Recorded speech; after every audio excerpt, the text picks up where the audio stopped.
Hello guys, good morning. Dito tayo ngayon sa Duania. Today is the first day of Duania. First day ngayon sa Duania guys. Ito yung mga gawa ko kagabi, kahapon. Ito yun. Dito sila uupo. Yan. Ito yun ang mga dekorasyon nila pula. So ito, dito patuyok-tuyok natin guys. Ito yung mga ano nila. So maganda tingnan ang pula guys, no? Parang Christmas. Siguro Christmas sila sa kanila pag ganito na kulay. Ito yun ang ganap ng mga dekorasyon sa Duania pag coming Ramadan. So next week it's Ramadan. After 2 weeks ata. Ito siya guys, no? Yan. Diyan sila uupo. Ang lawak-lawak ng Duania. So, yan. At ito, yun. At dito. Yan.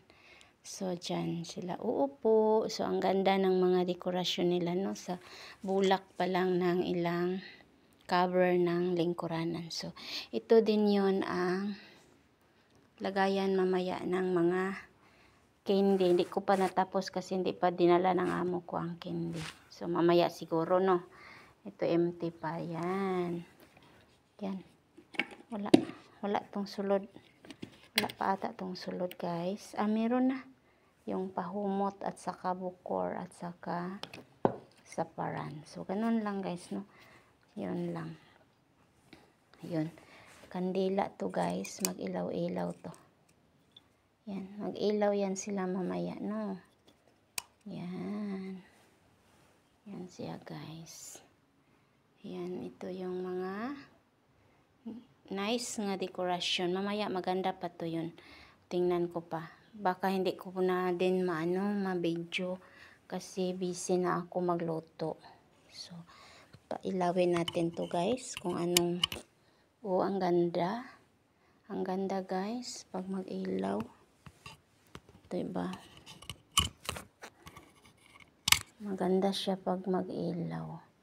So, ganun lang guys, no? Pag, dito yung amo ko magde-decorate talaga. Kahapon to, yun, nagluto na ako kahapon ng dates. Hinanyan ko, nagluto na ako. Mamaya magluto ko, hindi ko pa alam anong lulutuin. Ayan, ito yun. Ito siya is bato man to guys, para pang prayer siguro, no? Hindi natin alam, hindi ko po alam. Ganun din yun. Yan. So, thank you for watching guys, and bye bye.